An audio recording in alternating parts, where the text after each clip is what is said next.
This presentation is actually a new line of presentations I'm doing. So most of the time when you see me speak, you see me speaking on Lightroom or Photoshop or something technical like that. And it's very like, okay, there's one way to do it. Well, with Adobe, there's 10 ways to do it, but still, I only teach one of those ways. So what I wanted to do is do something a little bit different to help inspire everyone to take better pictures with less shots and quicker. So I put this together for B&H, and I did it there in May. I was back there for my mom's birthday party. We were throwing her 70th birthday party, and I was like, well, let me go see if they want me to speak. And they said, sure, put something together. So I've already taught Lightroom there like 4 times. So I was kind of like, they don't need to see Lightroom again. A lot of the same people come every time I go. So I put this together, and so it's already been run through its paces, so we'll see how you guys and girls like it. So I always loved photography. Started shooting when I was 12. I've shot all different kinds of things. So I've shot everything from film. I had my dad's Pentax Spotomatic. I still have it in the closet here. I use it occasionally with film, but it's much easier with digital. I wanted my dad's Canon A1. I still have that. I actually commandeered it and stole it when I went back there. And he's like, oh, I should give that to you. I'm like, yeah, I took that a while ago. You don't have to give it to me. So I always wanted it, but he never gave it to me. What happened was I took the lens off and I put another lens on. And if you remember those old lenses, they had like little grabby things on them. And I bent one of those, and he never forgave me for it. And he never used it after he got it repaired. So it just stayed there all pristine after he got it back from Canon. And out of spite, possibly, they bought me a Nikon instead of a Canon. So I got a Nikon SLR, not DSLR.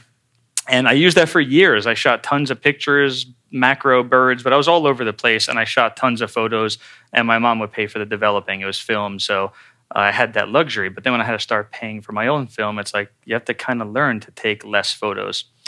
When I switched to digital, I ended up buying a Canon 20D, so I finally got my Canon on my own terms.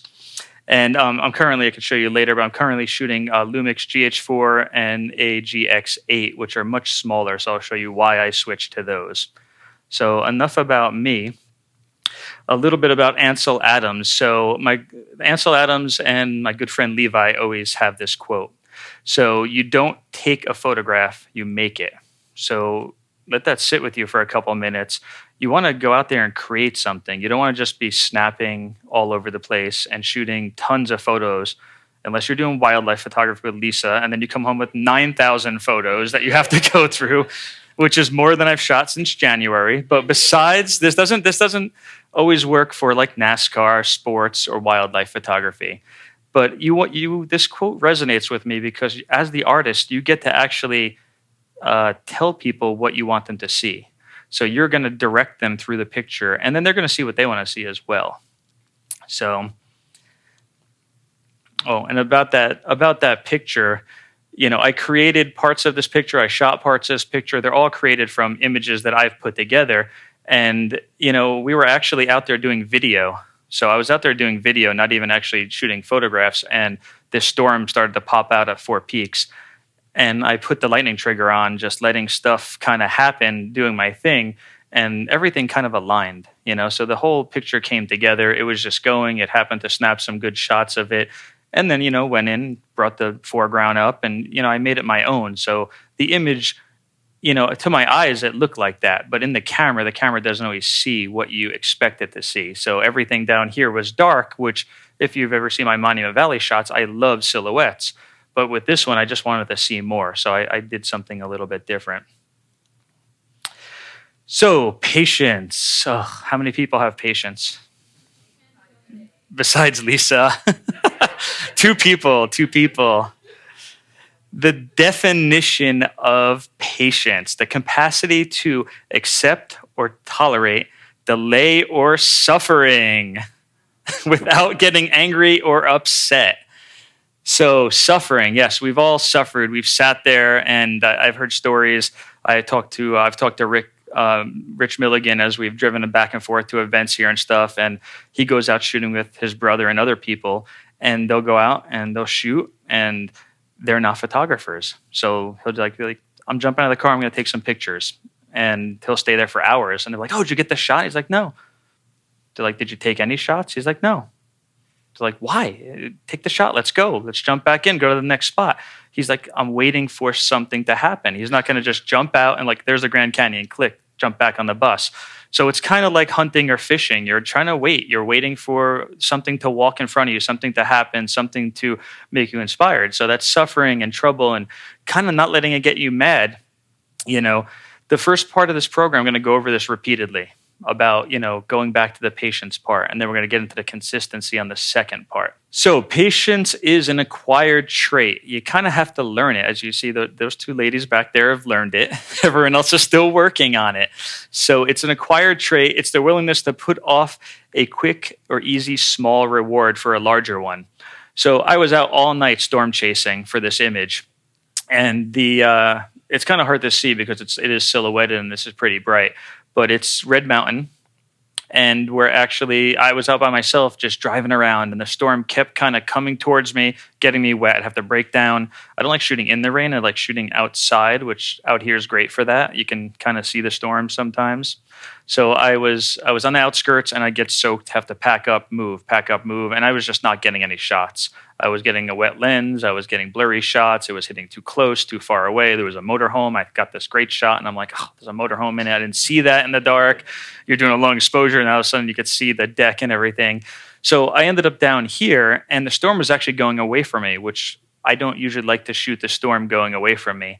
And I was like, we'll set up. It looks pretty. I set up on the edge. You couldn't really see anything, and then this happened. So, you know, you get rewarded by waiting. So if I would have just, you know, after the first or second time of getting wet that I just gave up and said, forget, this isn't working, I wouldn't have had my reward of getting a great shot. And they both happened. This is not composited. This happened like you see it here. And I think it's with my 20D, so I can't blow it up super huge because it's, you know, 8 megapixels or something. But great shot, great experience. You know, I was the only one out there, so you could hear me screaming like, woo! Like when it happened. So what are a few reasons that we lose our patience out there? So a few reasons. Frustration when encountering some kind of obstacle. The storm kind of pummeling me, getting me wet. You know, lightning trying to kill me one year. So lightning was just hitting everywhere and really close. And that kind of is scary. But, you know, I just stay in my car and wait for it to pass. Boredom. So again, you have to go out there like Rich was doing and wait for something to happen. Whether you're waiting for a rainbow or you're waiting for the clouds to align. How many days have we all gone out there and there's no clouds? And you're like, nope, no clouds. We'll go back the next day, try to get a good sunset. The immediate need for results that might be real or it might be perceived. So we don't always really need to get those results, but you have to think of if you were out there and you're waiting for these results, do you need them right away? Or can you wait for it and hold out and have that patience? So as Tom Petty would say, waiting is the hardest part. So if you've ever heard that song, you're just out there and you just have to keep waiting for the shot sometimes. And not, you know, I'll shoot. So when we were out with Lisa, if nothing was happening, we would still shoot, check our settings, shoot some landscapes if there wasn't wildlife coming through. I don't know if you guys know Lisa. She was teaching a workshop that I was assisting on up in Alaska. So we shot lots of blurry otters. They're common up there, blurry otters. Lots of blurry eagles. There's tons of blurry eagles up there. So there's a lot of patience when you're shooting through an 800 millimeter lens going like this. You kind of look crazy, but there's a bunch of other people around you, so it's not that bad. But there's a lot of patience and again, waiting to get that shot when you're in front, like, I think that one's in focus, you know? So it's definitely a challenge. So how do you avoid losing your patience? So learn your gear. So your gear that you have, we were just talking about, you learn stuff about your camera, Pete. So learn the gear you have. Don't always go out and buy a new camera. A lot of people will go buy a new camera before they've even learned the one they have or used all the features in it. So use it and learn it so you can do it in the dark. When we're out with Susie teaching workshops out at Joshua Tree in the dark, you have to know it like second nature. That's why some of the cameras, which I won't mention here, I don't like because the buttons are teeny tiny and you can't find them in the dark and they don't light up. I think they should make them light up so you can actually see them. So note to camera manufacturers out there. So learn the features, learn the functions, learn the buttons, learn the dials, and the performance limits of what your camera can and cannot do. So my switch over to Lumix, I have to know what my camera can't do compared to my 5D Mark III. So there's certain things they can't do. Wildlife is one of those limits. So I had to know that I can't shoot 100 frames per second like someone with a 1DX. So I have to pick and choose so I don't fill my buffer up of, okay, I'll wait till the eagle gets here, not just go. So like they're shooting lots and lots of pictures, and I'm waiting. Okay, now I'm going to shoot like in little bursts. So I knew what my camera could. I wasn't filling the buffer up. And concerts too. I went with Susie one night, and we were shooting concerts before her talk here, and I had to know like I'm going to fill that buffer up. The camera's not built for that, but you can still do the shots and successful. All right. So what else will make you lose your patience out there while you're shooting? Not knowing your own limits. So you know your camera's limits, but not knowing what you can or cannot do. We've been hiking with people, and things like that will set you off where you are too tired or too exhausted or hurting or any other kind of something like that. So know your limits personally of what you can do and you can't do, and your mental limits. So again, if you know that you get frustrated really quick, then cut out early. Just say, okay, I'd love to stay, but I'm going to be stressed out over this. It's not worth it. So know what you can do, what you can't do. Don't overdo it. It could be dangerous. So push your limits, but don't push past them. So researching your subjects. So you can't be patiently awaiting your subjects if they never show up. So this little hummingbird used to go sit on the same branch in my backyard every night. Come down, sit on the same little dead branch. I could shoot it all day long. If I wanted, would leave, go catch some bugs, go back to the same little dead branch. So I knew that because I lived there. But if you're going to go out and shoot something else, you want to know if they're going to show up. So Lisa and I were driving around Alaska, and we were looking for moose all day long. We dropped someone off at the airport, and we drove out of the airport, and there was a moose right there. So that happens, but we were looking at all the other places for them at the right times and everything, and they just didn't show up. So animals are a little harder. But, if you're awaiting your subjects and they don't show up ever, you can't take pictures of them. So you're going to be taking pictures of trees. And again, you want to research your subject, whether it's a sunset, a model, what their limits are, what they'll do, what they won't do. Are they going to be able to do back bends and jump on trampolines like Tom makes them do? Or are they going to say, no, I have a broken foot and I can't do that? So you want to know, it doesn't make a difference what the subject is. You want to be able to research that and know their human and animal behaviors.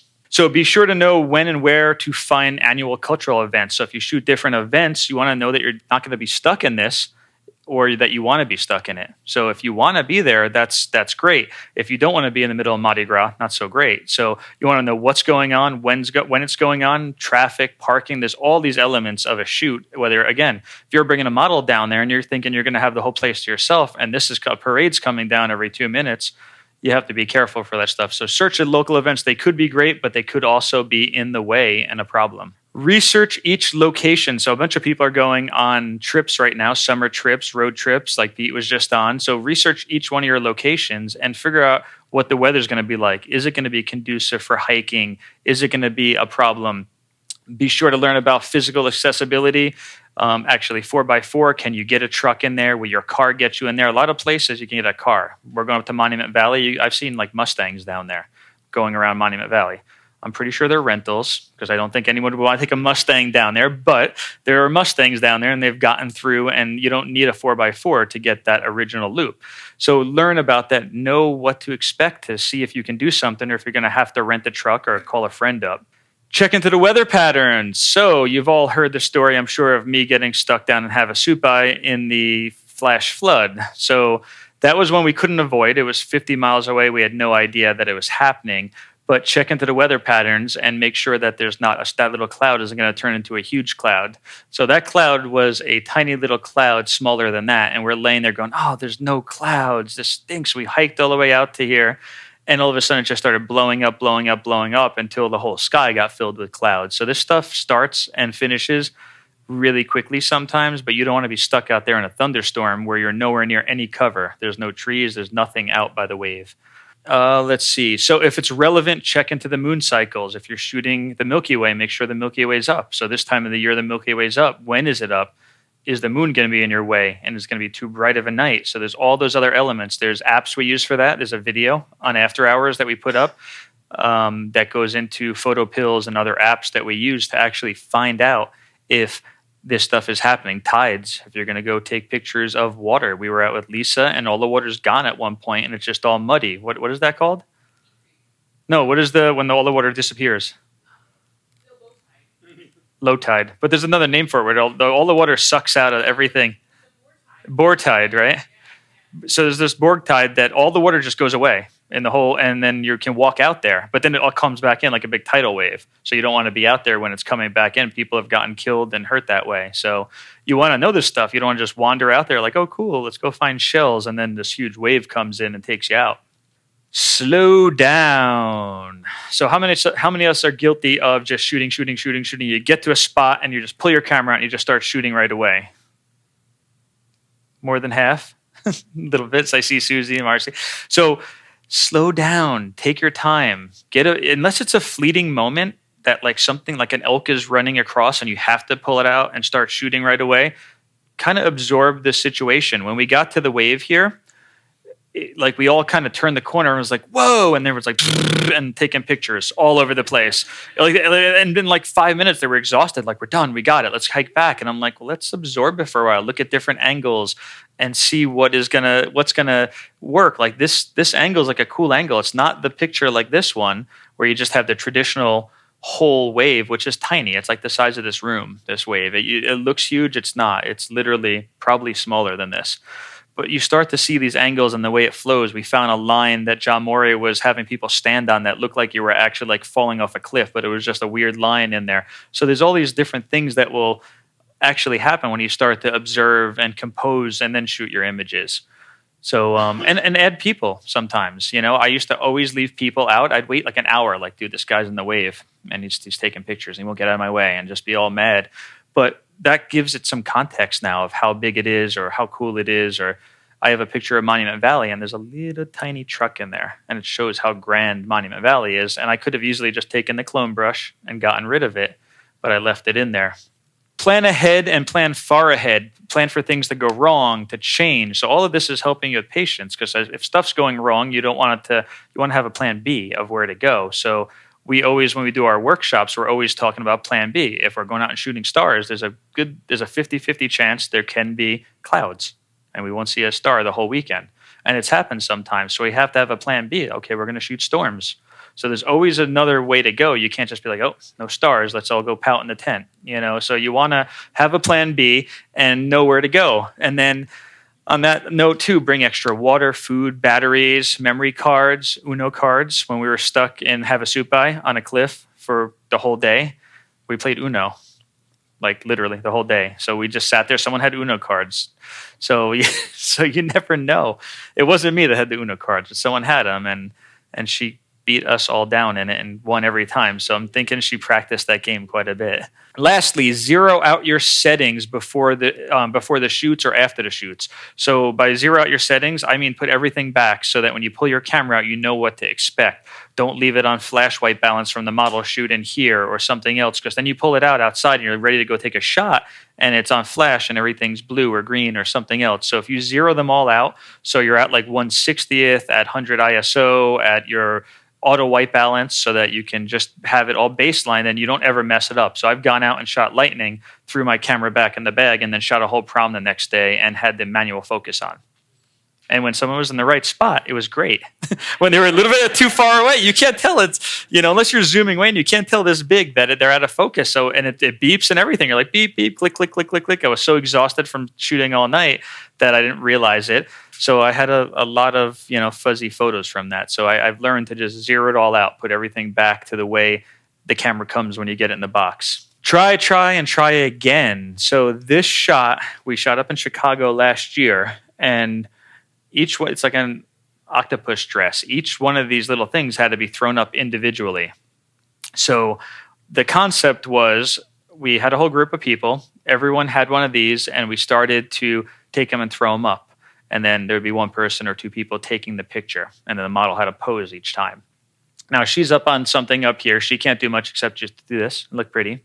So she's doing her job, but then everyone else was throwing them up. And if you look at like this one and this one, at the very beginning, they were all balled up. So everyone would mash them up, throw them up, and then they were heavy. So it would just come down like a rock, and it wasn't doing this nice, flowy, awesome thing. So we had to kind of keep rinsing and repeating and doing it over and over again until we got the look and figured out the dress. So it wasn't like, boom, throw it up, all right, we got the shot. it probably took them, I was doing behind the scenes photos, but it probably took them about 20 or 30 throws before everyone got it, because then they'd get half the people to do it, and then the other half would mess it up, or someone's arm was in it, and it's like, no, you got to step back and throw it up. So you just want to keep trying and rinse and repeat. And like with many crafts, the more you practice, the better you get. So with photography, not necessarily this picture, but with photography, the more you go out and do it, you're going to see, if you look a year back at your pictures are considerably better usually if you're learning, progressing, coming to things like this and learning and putting them into action. So you will fail lots of times, but don't get discouraged. So you have to fail. If we didn't fail at this, we wouldn't know how to do it correctly. So you had to fail, and then when we finally got it, they got it down. They were just like, boom, and they were throwing them up. They would just like, 1, 2, 3, go. And it was like, and they would all float down, and everyone was getting a good shot. And it was really cool. And I was just doing behind the scenes. I didn't even have the flash trigger to get this shot. So the people with the flash triggers were even getting better shots than I was. So you have to learn from your mistakes and adjust so you get better results next time. So you want to learn from your mistakes and figure out what you can do better so that next time you can really kind of push it forward. So this goes back to Rich. So Rich is always traveling with his brother and a friend who are non-photographers. But don't travel with non-photographers if you can help it, because they're going to rush you. If I go out like with my mom and go to the Grand Canyon, it's like, oh, cool, Grand Canyon, big hole, boom, click. Okay, let me do a selfie, click, and then we're done. You see the busloads of people come up. They come out with their iPads. They're like, boom, boom, boom. They're back on the bus to the next spot. When we go up to Antelope Canyon, same thing. We're doing an Antelope Canyon workshop in a couple of weeks. We go in there with our photo tour, and we set our tripods up. We're talking to the guide. The iPhone tour is in and back out before we even leave the front entrance. They're like click, click, click, click, click, click, click, click, click. They get, okay shots, but there's little iPhone shots, and, they're blurry and it's dark in there. We're still setting up. So we're out there and we're catching the beams and going through and coming back. So we're with all photographers. So non-photographers don't get it. Whatever it is, they don't get it, which the it is just like, again, that patience, slowing down, waiting for the shot to happen. They just say, well, there's the Grand Canyon. What's the problem? Why can't you take a picture of it now? It's there, but you're waiting for the God beams to come through, like Susie's picture last weekend, with the God beams to come through and lightning to come over here and a hawk to go that way. So, right? Then it's like, wow, I got everything. I have foreground, midground, a hawk, lightning, and everything. So I'm only half kidding about that. You can travel with your non-photographers. Just beware that they may rush you, or you may have to say, hey, I'll meet you back here. Go around, walk around, go get lunch, and then hang out. You want to get places earlier, stay places later, and wait for the light. So for landscape photographers out there, waiting for the light is those morning and evening hours that you're there early. You're up now. It's crazy early. So I don't even see sunrise. So it's like sunsets sound better this time of year. So where the normal people jump out, take their iPhone shot, jump back in, I've actually seen a bumper sticker that says "Photographer aboard. This car makes frequent stops." And I don't know where to find that, but it's a great bumper sticker to have. So anyhow, so this picture is of a friend, Brian Peterson. He's another speaker that was up in Chicago with us, and it was at a Chicago conference. And anyone else that was walking by would be like, what is this guy doing? So he was actually trying to show people how he could make it look like he was blowing in Chicago in the Windy City. So he was jumping, hanging out to this, jumping up, throwing his legs out, and then doing it again and again and again until everyone got the shot. And it was interesting. But to everyone else, they'd be like, okay, why is this? What's wrong with the crazy guy hanging on the side here? So they don't get it. They don't understand what we do. All right, so back to patience. And Susie will get this. So you'll need it in situations like this at Arches. So we get out to Arches, and we're like, cool, we're going to hike all the way out there. It was a crazy long hike. We had way too much gear. I was carrying my bag and her bag, and I think someone else's bag because it was hot. And we get out there, and we think we're going to have this whole place to ourselves. And it's a long hike. It's hot weather, heavy gear. So patience. Think about how my patience is probably going. Then we get there, and there's 200 people. And there's literally a line to go up and do a selfie. So they walk up and then do a selfie in front of the arch and then repeat over and over again. So we're sitting there trying to get shots between the selfies. Then there's people everywhere with lights. So it starts getting dark and we're like, okay, this is cool. They're going to leave. No, there's people with lights, turn them on and everything. And then we're waiting for the dark more and more and more. Finally gets to the dark and we're trying to get the shot, but we had a lot of things to get through there. We had to deal with all of these challenges to get to the shot of the Milky Way coming up and aligning. And then you have to be in the right position and hope that the Milky Way is in the right position and hope there's no clouds.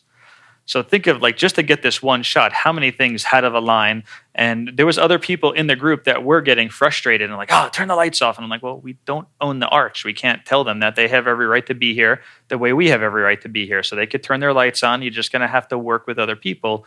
And then, so some of them were actually working with us. So we were giving them lights, the people down below. He kept running lights down. We're like, all right, turn the blue on. And they were helping us out. So it actually worked out to our benefit to start working with other photographers. And to boot, right in front of us here is a cliff. So as Susie's, what did you lose, your flashlight? Or it wasn't a lens cap, it was your flashlight. So we're like, don't drop anything like a lens because we're on an angled cliff from here to where your seat is that just drops off. So we're leaning against the cliff here. There's a drop. If you've ever been there, there's another drop. We were on the second one, and she dropped her flashlight for a second. All we hear is 1, 2, 3, clunk. I'm like, that's a long drop, so no one fall down there. So because we're in the dark, you could trip or anything could happen. And on top of all that, then we had to hike out in the dark. So by that point, we were the only ones there. There was only I think one other person out there. So it was a nice, quiet, cool hike, but it was in the dark. So there's something to test your patience. So many of us have had beginner's luck, but you need to put your time in usually. So beginner's luck is, hey, went out there, got a great picture, how awesome your picture is. You go out and buy a bunch of camera gear, and then you find out this is really hard. So, and you don't really, and then you start getting it off P to all the other priority modes, and it's even harder. So you have this beginner's luck, but you want to be able to get consistent over the long time. So many of the odds only work in your favor over a long time, over the long term. So I've shot thousands, hundreds of thousands of sunsets. They're not all like this. Most of them are like, okay, that was nice. Not as nice as this one. So you have to I'd go to my same cactus every night right before dinner and go and shoot and shoot and shoot. And I'd say most of them were blah. And we have a lot of good sunsets out here. So, I found my foreground light. I found my background. I just was waiting for the sunset to light the whole sky up all the way over and behind me, all the way out to Superstitions. I live way out in East Mesa on the other side of the country. So only 1% of them explode like this, as you guys know. And you're usually driving, texting about it, going, damn, look at that sunset. It's awesome. Wish I had or you don't have your camera, or both. So that's another reason with the Lumix, I actually had my camera with me that I didn't even know was in my laptop bag. That's how small it is, that I had in my laptop bag and was talking to someone about cameras, and I opened it up and I go, oh my God, I had my camera. I could have referenced it. So smaller cameras, good for things like that. So other things that don't happen, and you have to wait for animals, they're not on cue. Well, except that bear that we saw. That seemed pretty on cue.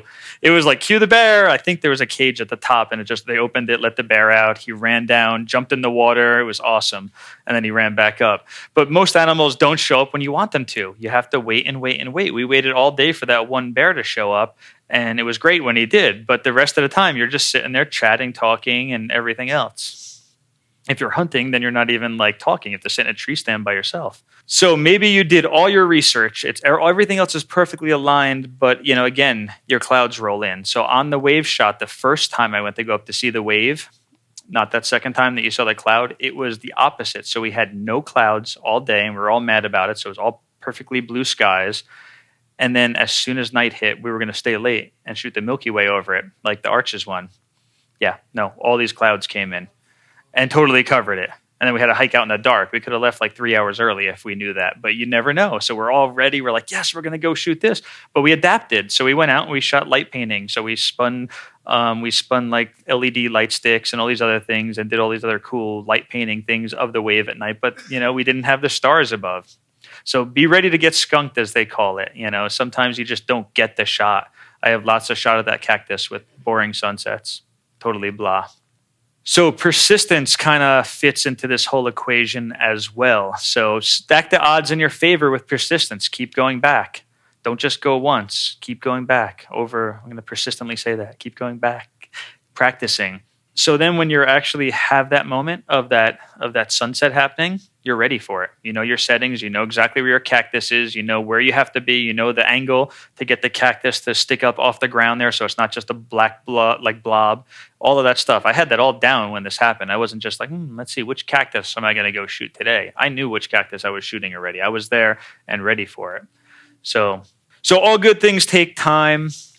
Think about driving. When you first started, you were all like nervous, you were all attentive, and now you're like playing Pokemon while you're driving and stuff. So, and it's like on the street signs, don't play Pokemon. But you're all nervous, you're all attentive, and now you can just do it without thinking. People are doing their hair, they're eating, they're on the phone, they're text messaging, they're Facebooking, they're playing Pokemon.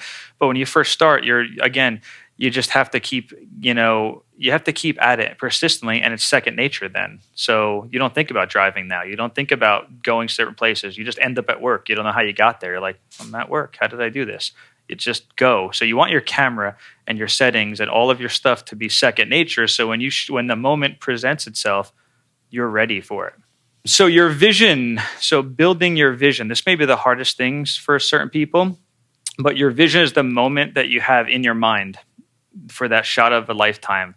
So you have all these ideas that are you see other people's pictures, part of that feeds into what you do, and you want to get that shot of a lifetime. But again, like I said about Havasupai, it doesn't always happen. So what my vision for this shot wasn't what actually happened. So what actually happened was that.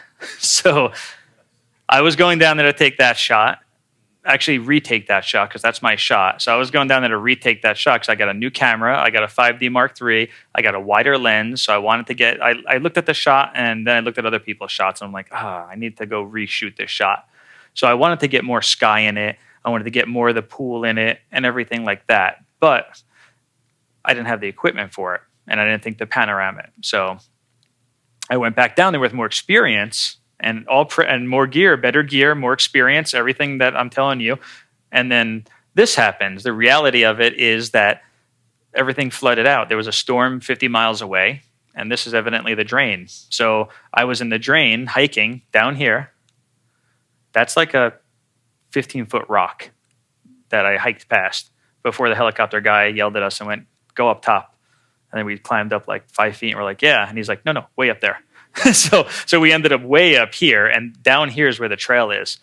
So there was a 30-foot flash flood of water, and it almost washes you away. So you have to be prepared for that stuff with the Uno cards and some food and stuff. Now, this one, we actually weren't as prepared as we should have been. For the main fact is that we actually chose to send our bags down with the horses this time. We usually hiked our bags down, but we decided to carry more camera gear and have the mules bring our bags down. So we almost had to end up sleeping on that ledge that night, but we ended up having to hike out in the flood, locking arms in the dark with no flashlight. I found the flashlight when I got down to the bottom. We were just so stressed out that I didn't know where it was, and I ended up finding it when I got to the bottom.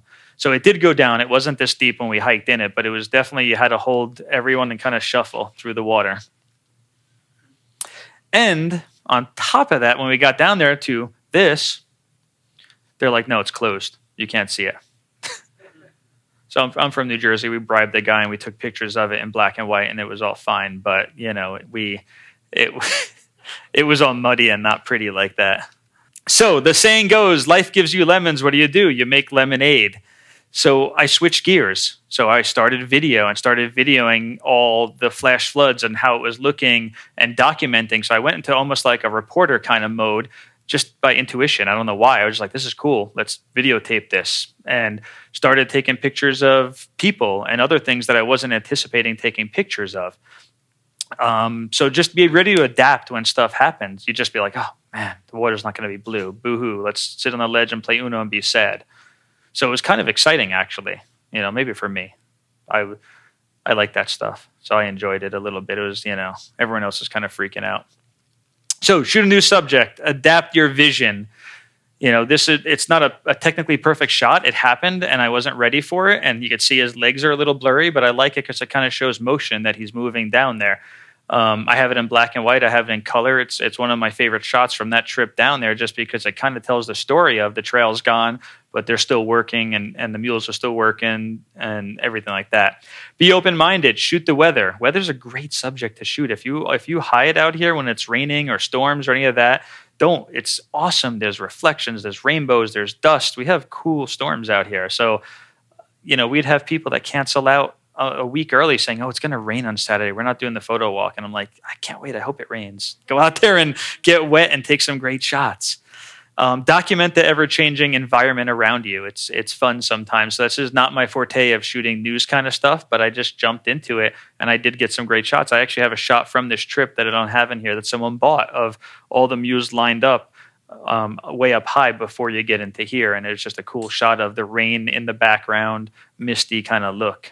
So the moments in between the shots, don't miss the real shot. So you want the funny kind of candid moments, especially with people in between your shots. Those are sometimes my favorite ones, especially when I start shooting people, that there's something that happens and they're off guard. They're looking off stage.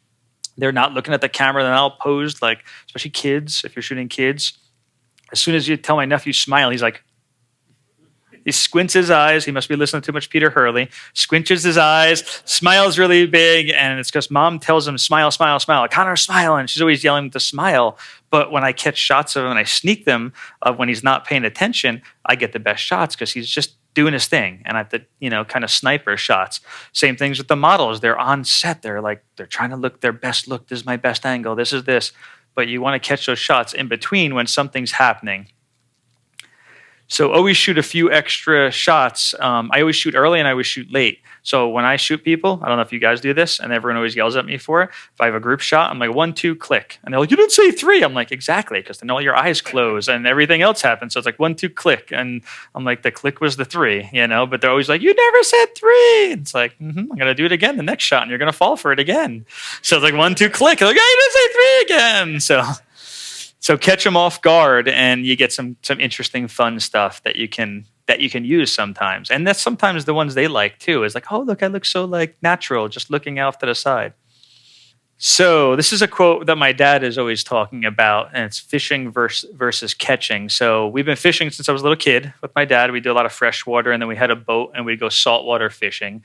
And he's always, I'd sit there and I'd be like, we're not catching anything. We're not, we're out there all day and it's a terrible day. We're not catching anything. He's like, well, that's why they call it fishing. If we were going to catch something all day, it'd be called catching. But you're out there enjoying the time together and everything else. So it's not always about catching. You want to enjoy everything.